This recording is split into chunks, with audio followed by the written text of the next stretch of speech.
Alhamdulillah Rabbil Alamin. Wassalatu wassalamu ala Rasul Muhammad wa ala alihi wa ashabihi ajma'in. Assalamu alaikum rahmatulлахи ва баракатух. Құрметті бауырлар, біз Алла Тағаланың қалауымен өткен аптада ислам тарихындағы ұлы ғалымдардың бірі имам Қади Ияд рахималла тағаланың пайғамбарымыз саллаллаху алейхи уассаламға қатысты дініміздің міндеттері немесе пайғамбарымыз саллаллаху алейхи уассаламның біздің алдымызда қандай хақлары бар, соған негізделген, соларды жинақтаған кітабынан дәріс бастаған болатынбыз.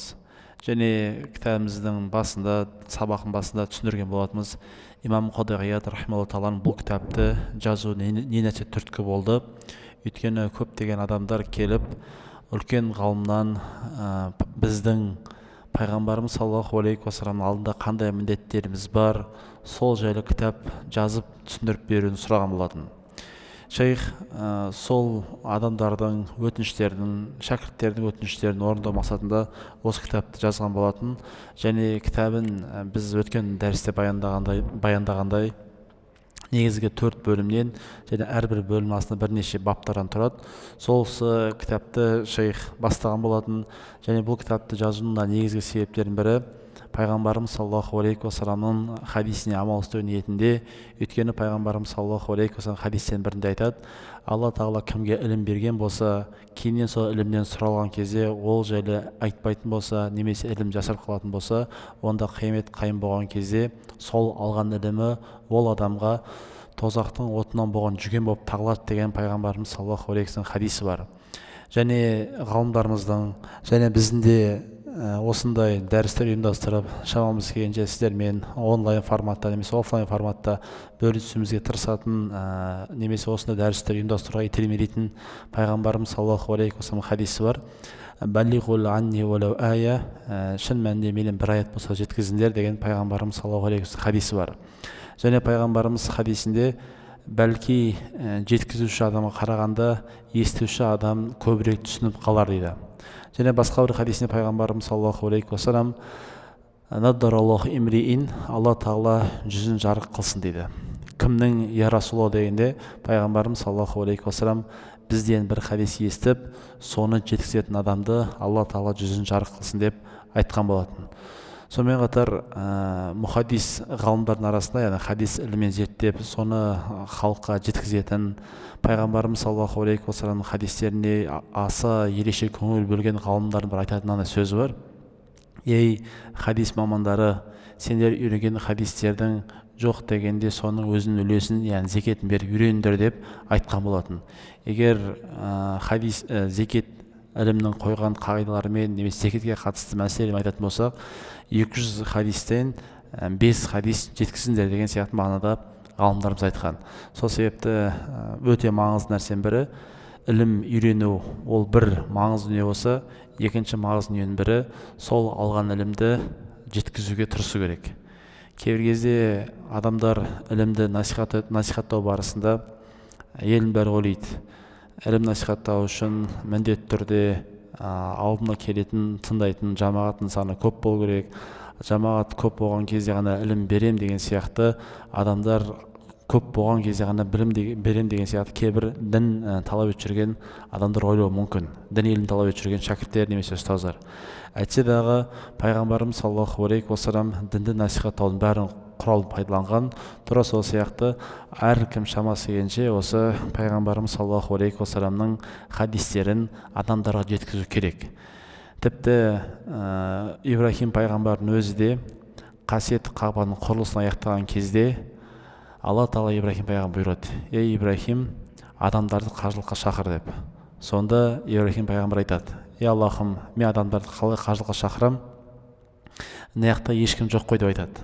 Сол кезде Алла Тағала Ибрахим пайғамбарға былай деп айтады: «Ей Ибрахим, сен шақыр, жеткізу менің міндетім» деп. Сол себепті құрметті бауырлар, әрекет бізден, нәтижені беретін Алла субхана тағала. Сол себепті баршамыз пайғамбарымыз саллаллаху алейхи уассаламның хадистерін жеткізуге тырысайық. Енді біз өткен дәрісімізге қайтатын болсақ,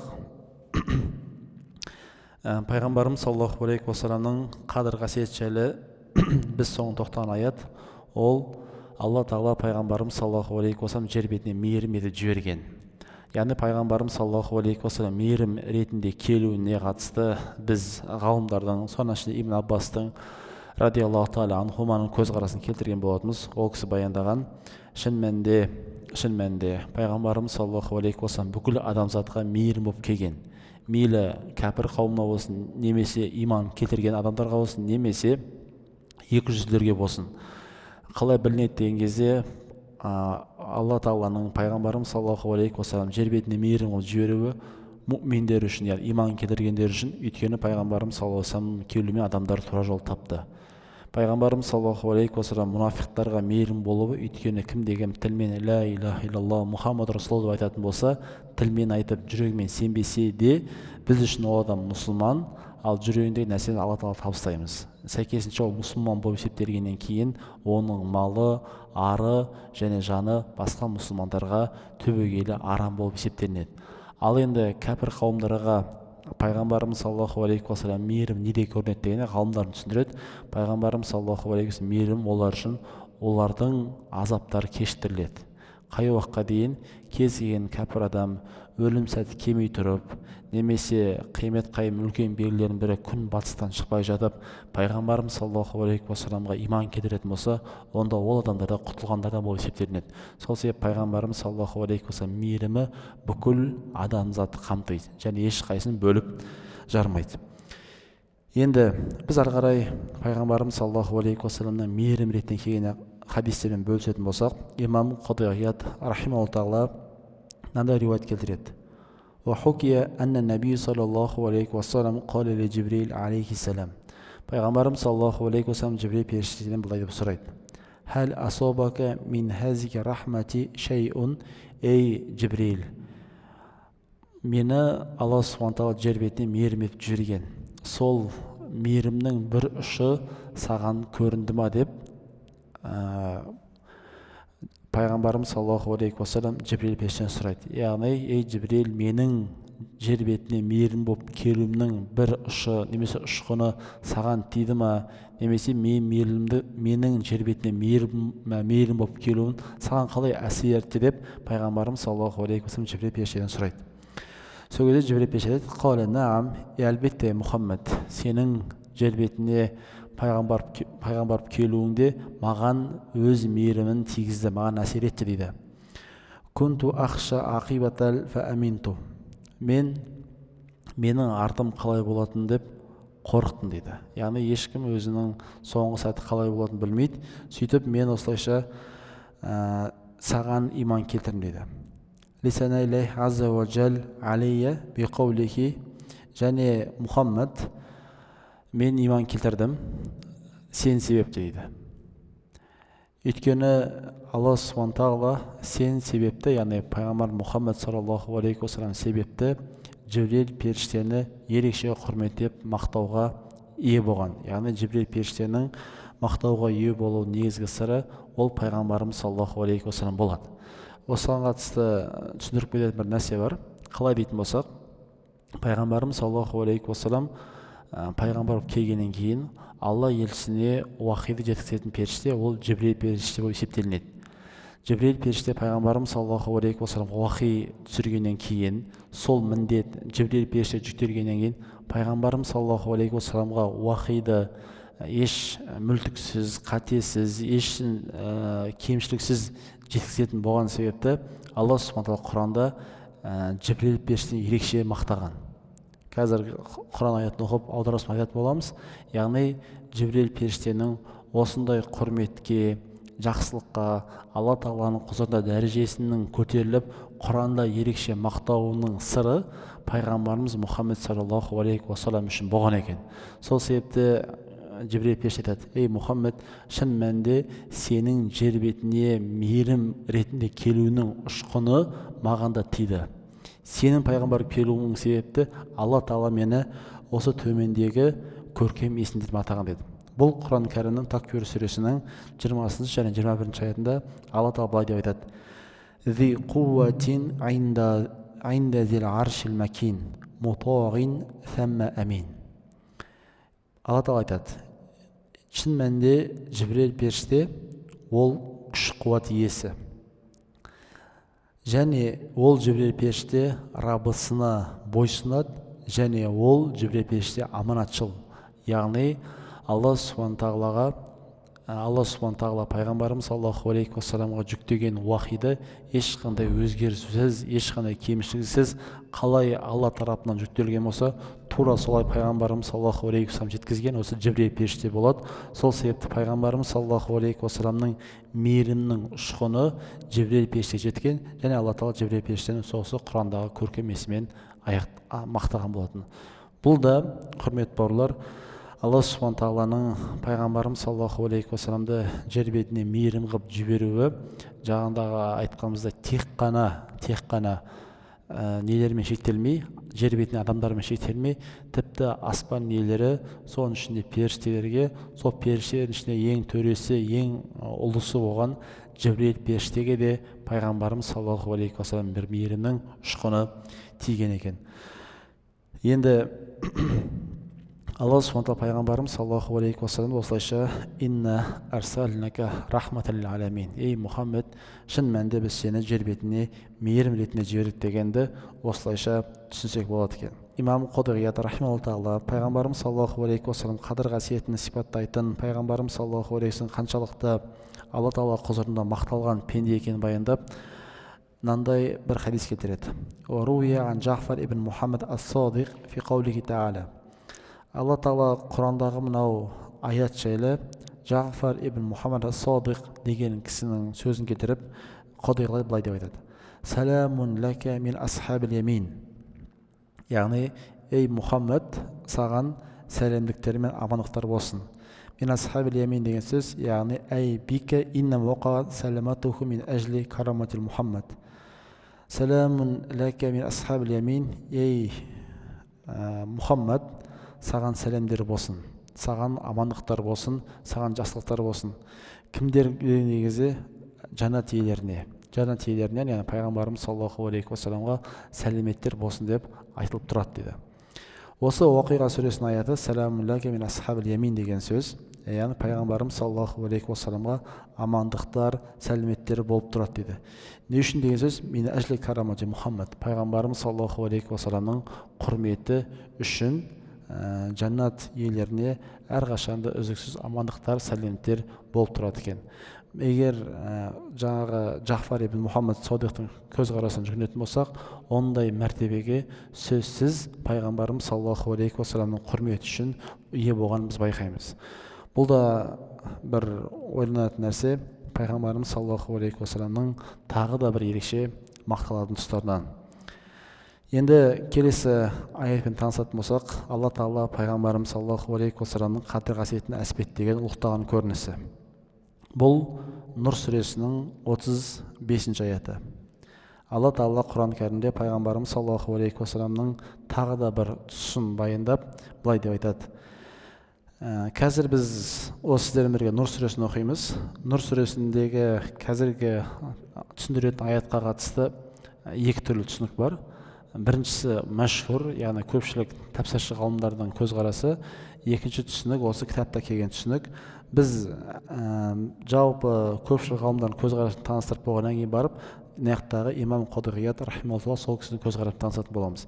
Егер мүмкіндік болатын болса, осы дәрістер көріп жатқан кезде сіздер Нұр сүресінің 35 аятын ашсаңыздар.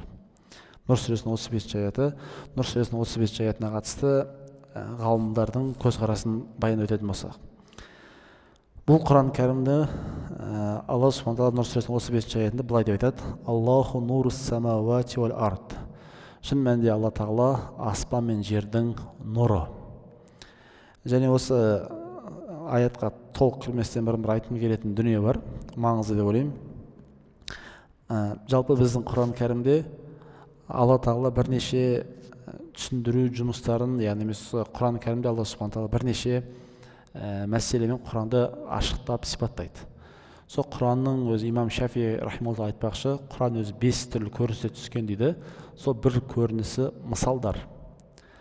Ғалымдарымыздың есептеуі бойынша, егер мән беретін болса, біз Құран кәрімде 43-ке жуық жерде мысалдар табамыз. Мысалы, Алла Құранда мынаның мысалы мынандай, мынаның мысалы мынандай деген сияқты аяттар келтіреді. Мысалы үшін түсінікті болу үшін Алла Тағала Құранда Бақара сүресінде шын мәнінде Алла Тағаланың жолында садақа жұмсайтындар немесе мал дүниесін сарп ететіндер мысалдары бір дәнек сияқты айтады. Яғни мысал үшін сіз Алла Тағаланың жолында бір кедей кепшікке немесе ағайын туысқандарыңызға садақа ететін болсаңыздар, оның мысалы Алла Тағаланың құзырында бір дәнек сияқты. Дәнек жерге түседі. Жерге түскеннен кейін дәнектен 7 сап шығады. Әрбір сабында 100 дәнектен бар. Сол кездегі мысалы сіз Құдай жолында 1 теңге жұмсасаңыз, Алла Тағала сізге оны 700 есе қайтарып береді. Бұны Алла Тағала Құранда әлгі бидаймен мысал келтіреді. Яғни жерге дән түседі, одан 7 сабақ шығады, әрбір сабағында 100 дәннен 700 сауап аласыз. Алла Субхана Тағала адамдарға бір мағынауи затты, адамның ойында тұратын затты материальный затпен теңестіріп, салыстырып осылайша жеткізеді. Басқа бір аятта Алла Тағала мынандай: білсе де, білмесе де, ешқандай халы өзгермейтін адамдар жайлы, немесе біліп тұрып, сол білгеніне теріс амал істейтін адамдарды Алла Тағала Құранда итке теңестіреді.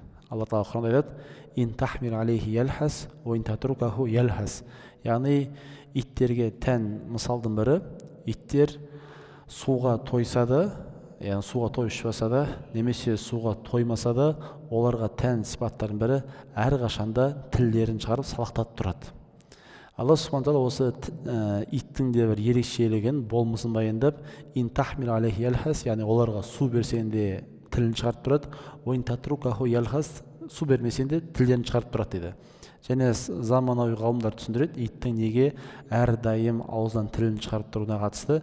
Себебі иттер адамдардан емес басқа жануарлар сияқты денесінде ыстықты кетіріп салқын қылып тұратын ода жасушалар болмайды дейді. Сәйкесінше жасуша болмағаннан кейін денесі салқын қылып тұратын иттер әрқашанда тілін шығарып салқындауға мұқтаж болады дейді. Енді қарасаңыздар, Алла Субхана Тағала Құранда әлгі пайғамбарымыз саллаллаху алейхи уассалам ақиқат пайғамбар екенін біле тұра, пайғамбарымыз саллаллаху алейхи уассалам шынайы пайғамбар екенін біле тұра, сол Алла елшісінен бас тартқан адамдарды итке теңестіреді. Бұл да Құран кәрімдегі қолданатын мысалдардың бір түрі. Сөйтіп осылай зерттейтін болса, құрметті бауырлар, Құран кәрімде 43-ке жуық жерде Алла Тағала мынаның мысалы мынандай деп салыстырады. Осылайша егер біз Құран кәрімге мән беретін болсақ, Құран кәрімде Алла Тағала осындай мысалдар өте көп айтады. Мынаның мысалы осындай, мынаның мысалы осындай деген сияқты. Жалпы жинап қарасақ 43-ке жуық аят бар. Біз осы былтыр Құран мысалдарына қатысты дәрістер өтіп, солардың бәрін біраз бөлігін YouTube арнасын жүктеген болатынбыз. Сол жақтан Құран мысалдарына қатысты дәрістерді көрсеңіздер болады. Кейіннен бұған қатысты кішігірім бізде кітапта шығарғанбыз, Құран мысалдар деген, мүмкін пайдасы болса алып қарасаңыздар болады. Енді Алла Субхана Тағала Құран кәрімде Нұр сүресінде осындай бір мысал айтады. Аллаху нурус самавати вал ард. Шын мәнінде Алла Субхана Тағала нұр дейді. Осы Алла Субхана Тағаланың нұр деген сөзіне қатысты тәпсірші ғалымдар былай түсіндіреді. Нұр деген мағынасы Алла Тағала аспан мен жерді нұрға, жарыққа апарушы. Немесе Алла Субхана Тағала аспан мен жер, яғни аспандағы жерде бүкіл адамзатты тура жолға салушы. Алла Тағала өзінің бар екеніне және Алла Тағала өзінің жалғыз екеніне белгілер қойған.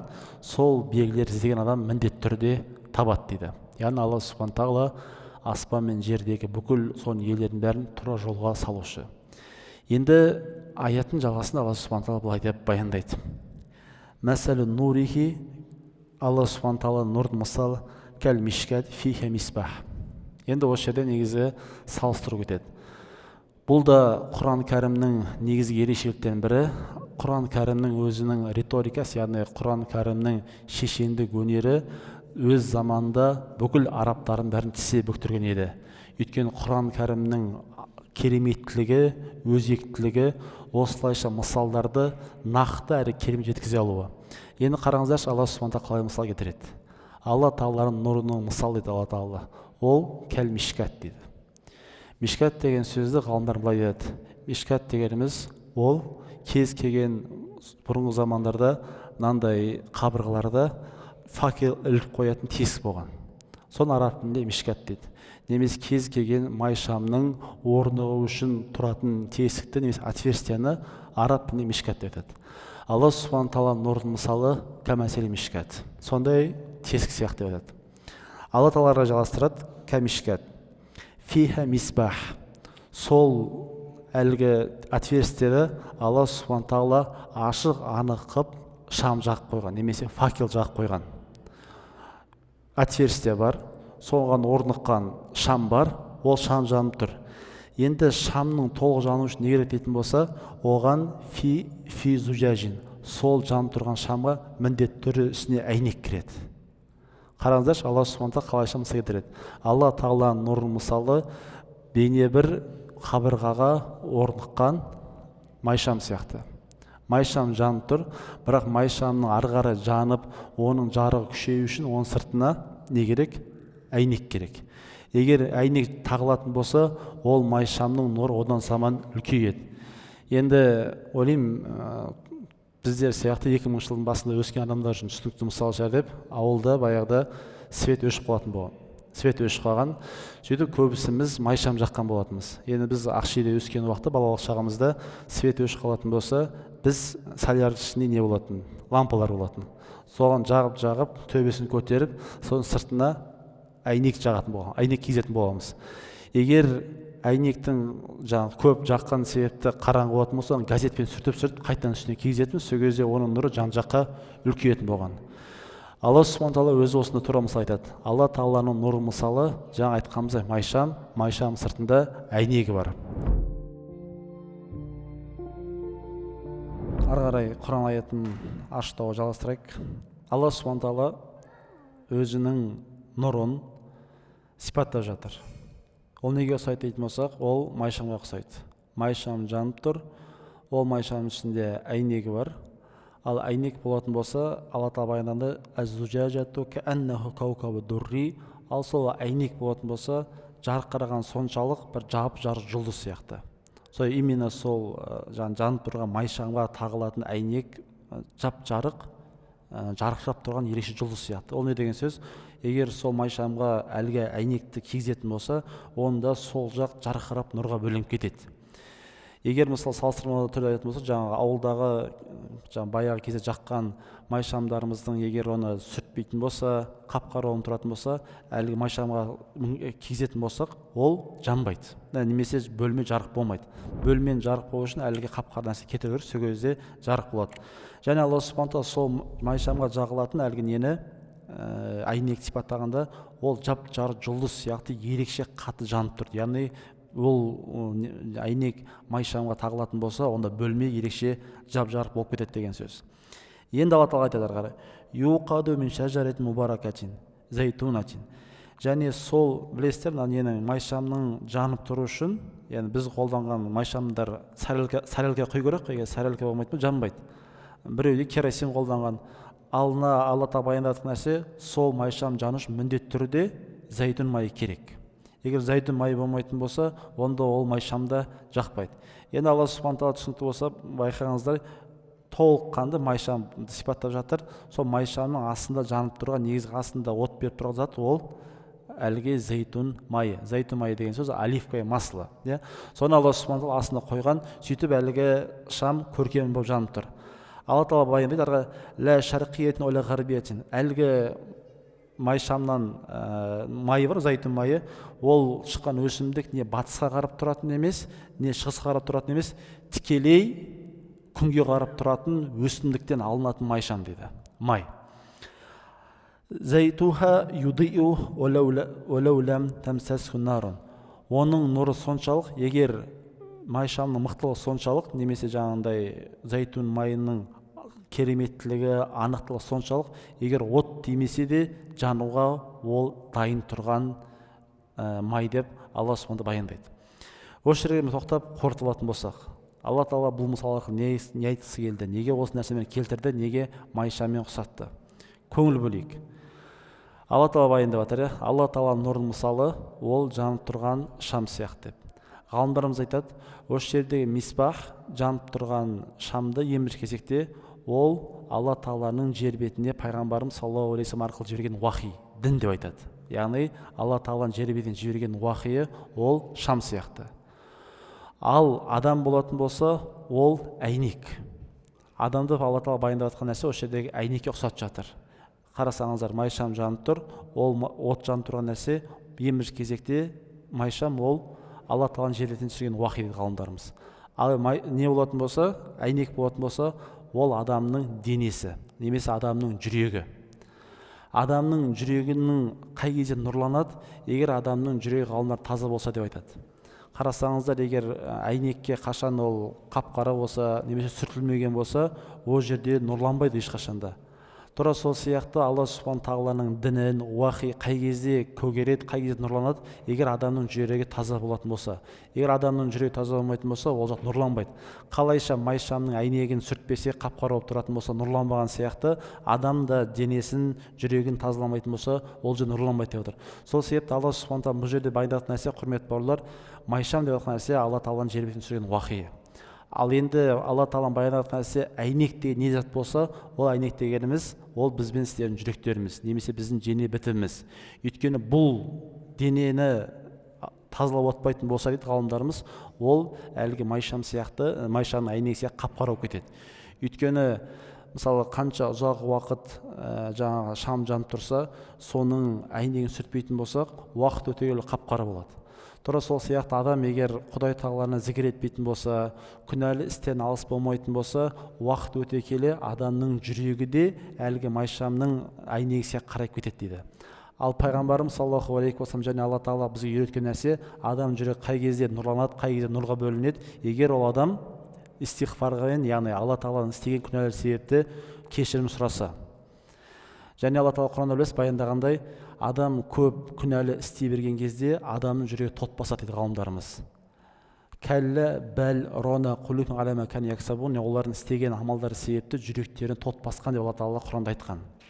Жаңағыдай сіздер тікелей түсінсеңіздер болады, адамның жүрегі әйнек сияқты.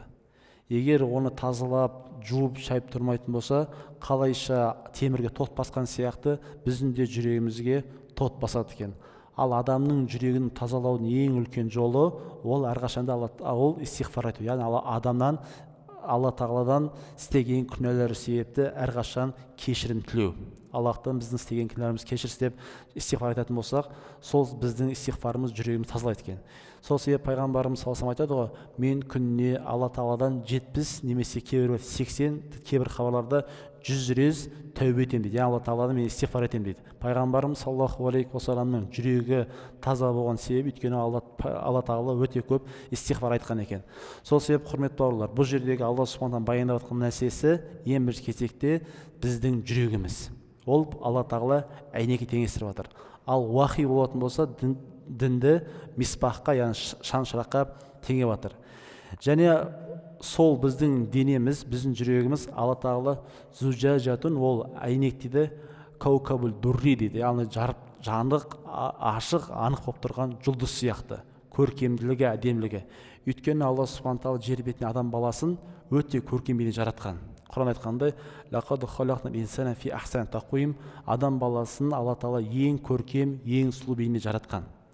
Егер біз осы денемізді көркемдігін сақтап отпайтын болса, құрметті бауырлар, уақыт өте келе әлгі темірге тот басқандай біздің де жүрегіміз тот басады екен. Сол себепті осы аят осы нәрсені меңзейді. Енді қарасаңыздар, Алла Субхану тағала жалғастырады, осы майшамға түбіне от беріп тұратын нәрсе ол зәйтүн майы. Зәйтүн май неге ұқсайды дегенде ғалымдар айтады, бұл жердегі Алла тағала меңзеп тұрған нәрсесі адамның фитрат дейді. Фитрат деген адамның болмысы. Әрқайсымыз туылған кезде, анамыздан құрсағынан туылған кезде, әрқайсымыз Аллаға деген бойсынуға, Құдайға деген құлшылық ниетімен туадымыз дейді ғалымдарымыз. Тіпті пайғамбарымыздың хадисінде айтады, күллі мәулудин юладу аля фитрати, кез келген бала дүниеге келген кезде Алла тағалаға бойсыну деген ниетпен тұрады дейді. Бірақ әке-шешесі фаабаваху, оның әке-шешесі юхауиданехи, біреуінің әке-шешесін христиан қылады, немесе біреуінің әке-шешесін яхуди қылады да, баланың негізгі фитратын өзгертіп кетеді. Сол себепті бұл жердегі Алла тағала меңзеп тұрған нәрсесі зәйтүн майы дегенді ғалымдар айтады, ол адамның фитраты, болмысы, біз болмысымыздан Құдай тағалаға бойсынуға дайынбыз дейді. Және Алла Субхану тағала бұл зәйтүн майын сипаттаған кезде, ол зәйтүн майы тап-таза, ап-анық, ашық деп сипаттайды, көркем деп айтады. Тіпті дейді, көркемдігі соншалық, егер от тимесе де өзімен өзі жанып кететіндей май деп айтады. осыған қатысты ғалымдар түсіндіреді, неге от тимесе жанып кететін демай деген сөз. Өйткені егер пайғамбар келмесе де адамдар ақылмен Құдай танып білу керек дейді. Өйткені осы жерде аят қарасаңыздар, адамның фитраты, яғни Құдайға деген құлшылыққа деген болмысы тап-таза зәйтүн май сияқты, егер от тимесе де жанып кетеді дейді. Яғни от тиюде мақсат бұл жердегі уахид мезеп тұрған болса, адамның болмысын, Құдайға деген құлшынысын ол зәйтүн маймен теңестіріп алады. Өйткені зәйтүн майына тазалық соншалық, от тимесе жанып кетеді мағынасы. Уахи келмесе де, пайғамбар келмесе де ол Алла Тағалаға бойұсынады дейді. Өйткені кез келген ақыл иесі аспанға, жерге қарап, аспанға қарап, өзіне қарап, Құдай Тағаланың бар екенін біледі деп айтады. Сол себепті Алла Субхана Тағала осы аят арқылы, немесе осы мысал арқылы адамның Құдайға деген қаншалықты жақын екенін, Құдайды табуға деген оңай екенін білдіріп жатыр. Осы мысал арқылы бізге иншалла баяндаған. Енді қараңыздаршы, Алла Тағала осының бәрін біткеннен былай деп баяндайды. Нурун аля нур. Нұрдың үстіне нұр дейді. Осы нұрдың үстіне нұрға қатысты ғалымдар былай түсіндіреді. Егер адам жаңа айтқанымызда әйнегімізді, болмысымызды, жүрегімізді таза ұстайтын болсақ, онда біздің болмысымыз Аллах Тағала нұрына қарай жүреді дейді. Және ғалымдар бұл жердегі нұр деген мақсат дейді, ол Алла Тағаланың қасиетті кітабы Құран деп айтады. Қалай дейтін болса, ғалымдар былай түсіндіреді. Егер адам жүрегі таза болса, Аллаға деген құлшылығын көбейтетін болса, онда Аллах Тағаланың кітабы Құранға деген махаббат ашады дейді. Осы жерде нурун аля нур деген мақсаты, Алла Субхана Тағаланың жүрегімен таза ұстаған кез келген пенденің Аллах Тағаланың кітабына махаббат күшейеді деп жатыр. Яғни Алла Тағала нурун аля нур деген сөз, Алла Тағала нұрын үстіне нұрын арттырады. Яхдили нурихи майяша, және Алла Тағала өзінің нұрына, яғни Құран кәрімге кез келген адамды алып келеді дейді. Сол себепті ғалымдардан сөз бар ғой, кез келген адам өзінің Құдайдың алдында дәрежесін білгісі келетін болса, онда Құран кәріммен байланысына қарасын дейді. Яғни сен Құдай Тағаламен байланысыңды білгің келетін болса, өзіңнің Құранмен деген байланысын қара дейді. Егер сен Құранмен деген байланысың мықты болатын болса, онда сен де сәйкенше Құдайдың алдында дәрежең сондай деп айтады. Ал адамның қай кезде қасиетті кітапқа, Құранға деген махаббат артады, егер адамның жүрегін таза ұстай алса дейді. Өйткені адам егер әрбір жаман іске, әрбір шариғаттың тыйым салған амалдарына құмарлана беретін болса, Құран кәрім бетін ашуға және оған деген махаббатын артыруға адам қиын бола береді дейді. Қай кезде адам жүрегі нұрланады? Егер жаңа айтқанымызда күнәлі істерден ада болып, Құдай Тағаланың бұйрықтарын орындаған кезде адамның Құран кәрімге махаббат ашады. Құран кәрімге дейтін махаббат дейтін нәрсе ол оңайлықпен келмейді ғой. Бұл Құдай Тағаланың кітабы деп құрмет көрсету. Құдай Тағаланың кітабына құрмет көрсету дейтін әртүрлі формасы болады. Егер сен Құдай Тағаланың кітабына құрметтен әртүрлі формада құрмет көрсететін болсаң, махаббатың арта береді. Соның бірі, мысалы үшін, егер Алла Тағаланың кітабы Құран оқылатын болса, Құран отырған кезде байсалдықпен тыңдау. Егер Алла Тағаланың кітабы Құран кәрімнен дәріс беріп жатқан болса, Құранға аяғын созбау. Құран тұрып жатқан жерден Құранды белінен жоғары қою. Бұл ілім, Құран кәрімнің сол махаббат деген нәрсе, құрметті бауырлар, жай сөзбен келмейді, сен ісімен келеді. Сен мысалы үшін өз әкеңе, шешеңе құрметтеймін деп, бірақ ол кісілердің жаңағы қолынан көтермесең, ол кісілер келатқан кезде жол бермейтін болсаң, онда сен жақсы көремін деп айтуың бос қой. Тура сол сияқты Құранға деген құрмет бауырлар осындай кезде болады дейді. Қай кезде Құранға махаббатыңыз ашады, құрметті бауырлар? Егер сіз жүректеріңізді жаман істерден ада қылсаңыздар. Сол себепті Алла Тағала осы нәрсені баяндайды. Алла Тағала өзінің нұрына қалағанын алып келеді дейді. Және Алла Тағала Құран аятының соңын былай деп аяқтайды. Яхдили нурихи майяша ва ядрибуллаху амсали линнаси валлаху бикулли шайин алим. Осылайша Алла Тағала адамдарға өзінің мысалдарын кетіреді дейді. Жаңа біз дәрістің басында бастағанымыздай, Алла Тағала Құран кәрімде 43 жерде бір материальный затты адамдарға түсінікті, мағынауи затты түсінікті болу үшін материальный нәрсемен кеңес мысал береді деп. Осы Алла Тағаланың уахиы, Алла Тағаланың діні, ол жаңа айтқанымызда жанып тұрған от сияқты. Ал біз болса, құрметті бауырлар, ол әйнек сияқтымыз. Егер біз әйнегімізді тазалап, нақтылап, әдемі ұстайтын болсақ, онда Аллах Тағаланың уахиы бар, діні бар, және біздің жүрегіміз бар. Екеуі тап-таза болатын болса, біз жан-жағымызды нұрға бөлейміз. Егер Алла Тағаланың тап-таза, шексіз, пәк уахи келетін болса, бірақ біздің жүрегіміз ластанған, қап-қара болған әйнек болатын болса, онда біздің нұрымыз ешқайда шашырамайды екен. Сол себепті, құрметті бауырлар, сіздердің Алла Тағаладан уахинын қабылдап жан-жағымыздан нұрға бөлену негізгі себептердің бірі өз-өзімізді иншалла таза ұстайтын болсақ, сосын барып ол жерде таза болатын болса, Аллах Тағаланың кітабы Құранға деген махаббатымызды Алла Тағала иншалла арттыра береді екен. Алла Субхана тағала ары қарай осы Нұр сүресін жалғастырады.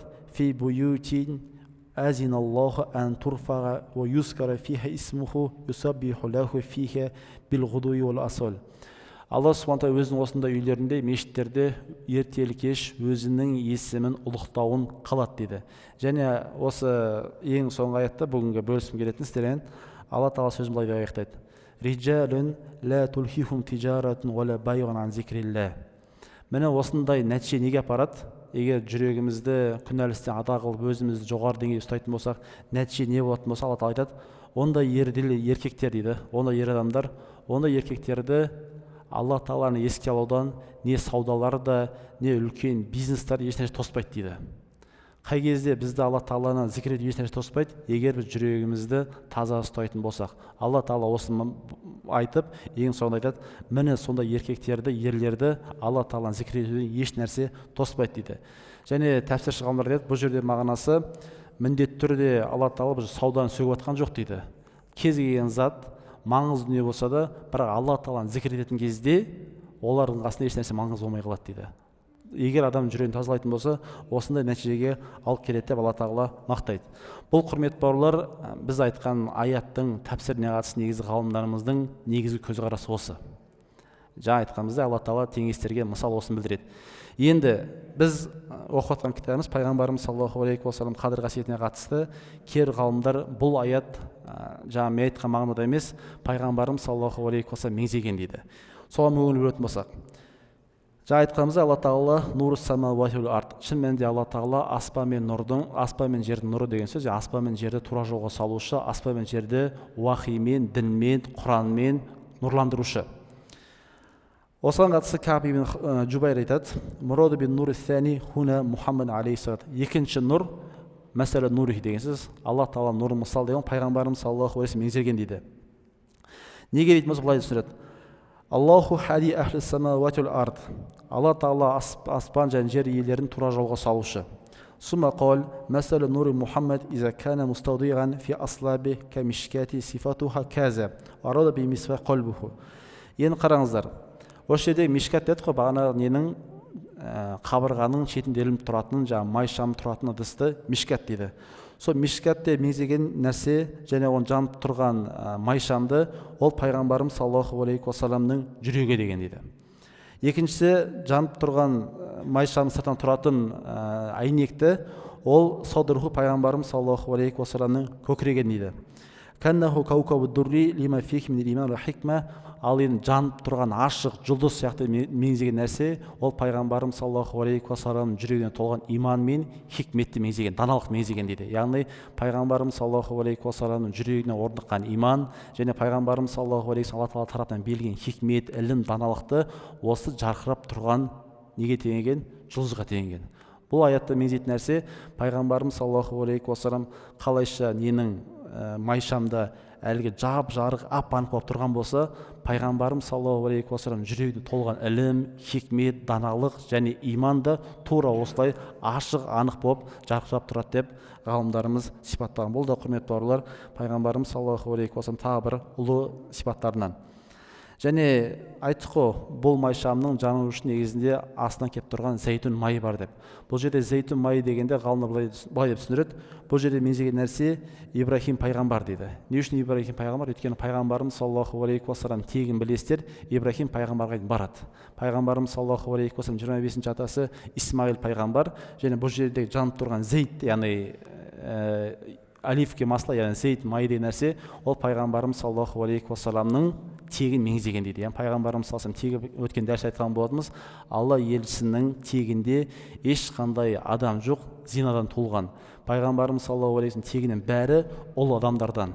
Пайғамбарымыз саллаллаху алейхи хадисте айтты қой, мен сульби наби иля сульби наби хатта сырт наби, мен пайғамбардың белінен пайғамбардың беліне ауысып пайғамбар болдым деген Алла елшісінің сөзі бар. Осыған сүйенетін болсақ, құрметті бауырлар, пайғамбарымыз саллаллаху алейхи уассалам тегінің соншалықты таза, ешқандай жахилетте орын алған, исламға дейін орын алған ластықтан ешқайсы ластанбаған, соны ғалымдарымыз әлгі тап-таза анық болған зейттің майымен салыстырған. Бұл да Алла Тағаланың қасиетті Құрандағы пайғамбарымыз саллаллаху алейхи уассаламның дәрежесінің көтеруінің тағы бір көрінісі. Бізде намаз уақыты болған жоқ па?